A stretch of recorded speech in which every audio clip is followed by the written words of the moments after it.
plus souvent les choses que les êtres. La voix du feu s'entend. Entends la voix de l'eau. Écoute dans le vent le buisson sanglots. C'est le son d'une vieille dame. Elle n'avait même pas de mari, ne fût-ce que ça. Donc elle n'avait pas de famille. Elle habitait toute seule. En plus, elle était très malade. Au lieu de rester comme ça dans le village, à mourir comme une cigale à un rythme affolant, eh bien, je préfère aller dans la forêt. Peut-être dans la forêt, je vais trouver quelque chose à... Elle arrive dans la forêt, alors fatiguée, épuisée, désespérée. Elle se dit, mais puisque je n'ai personne et que je n'ai rien à manger, et pendant qu'elle dormait, et voilà qu'elle fait un rêve. Et qu'est-ce qu'elle voit dans son rêve? Elle voit un serpent. Tout simplement le savoir, il faut mettre un nez dans le trou. Alors voilà que cette vieille dame, hein, elle ramasse son courage, hein, elle met son courage au bout de sa main et elle plonge sa main dans le trou. Elle met la main dans le trou.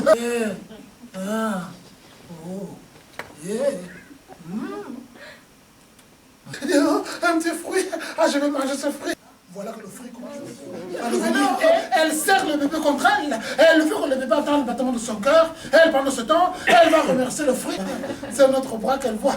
Elle tire, et c'est un deuxième bébé. Ça le fait comme... Elle est heureuse, ces bébés, ce sont des... Elle est heureuse, elle est malheureuse. Elle veut vite partir, mais elle entend. Ne m'abandonne pas.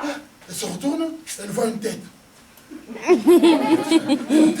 Elle avance, elle prend la tête, elle tire, et c'est un troisième. Mais qu'est-ce qu'elle a les bras? Ce sont des bébés, et toi la vieille dame, tu n'as pas de mari, tu n'avais pas de bébé, oh t'as fait un bon bébé, C'est très bien mon chéri.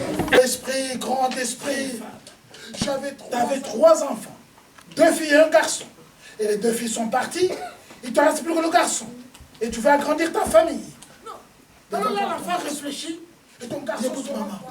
Ce que je pourrais faire, c'est faire de sorte que toi, tu ne meurs pas. Et que moi, je ne meurs pas.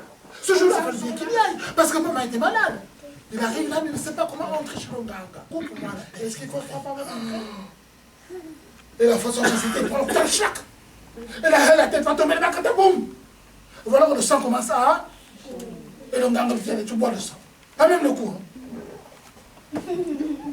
Et le ganga, qu'est-ce qu'il fait, chers amis? Il met un peu de sang dans sa main. Il fait passer sa main sur le crâne de l'enfant. Mais donne-moi tes mains. Et l'enfant donne ses mains. Et le ganga fait... Tu vas aller dans la forêt. Au milieu de la forêt se trouve un grand lac. Au milieu du lac se trouve un grand arbre. Et sur cet arbre, il n'y a qu'une seule feuille. Ça marche. Le ganga reprend son couteau. Il dit, mais là, tu peux y aller. L'enfant veut partir, mais le ganga prend ses jambes. Mais ses jambes sur ses épaules. Et il se dirige vers la forêt. Il marche. Alors que moi, je suis venu dans la forêt pour chercher le lac pour trouver. L'arbre pour trouver. Le feu pour soigner. Oh, esprit de la forêt, aidez-moi, aidez-moi. Et tout d'un coup, qu'est-ce qu'on voit? Mais le feu rentre dans la terre. Et il retournera un jour dans la...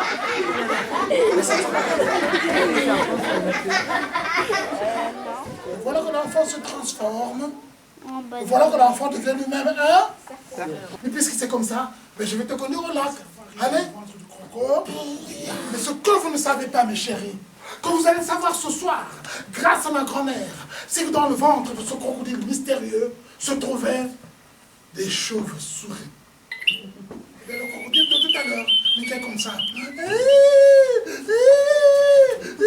C'est bien. Il attrape, et pendant qu'il chantait, qu'il pleurait, les larmes qui sortaient de ses yeux, qui tombaient sur le grand esprit, ensuite sur la calebasse, ensuite sur la tombe de la mer. Voilà que la tombe de la mer s'ouvre. Qu'est-ce qui sort de la tombe de la mer? La jeune fille lui dit, arrête de pleurer. Et sache que tous les deux, nous allons refaire la famille. Je t'assure, c'est sorti, ça retourne pas. Dans le dos. Donc, elle met son bébé dans le dos. Et quand le bébé se met à pleurer, contrairement à ce qu'on raconte certaines personnes, la maman, elle ne prend pas sa mamelle, elle l'envoyait derrière. Elle prend la berceuse, et avec la berceuse...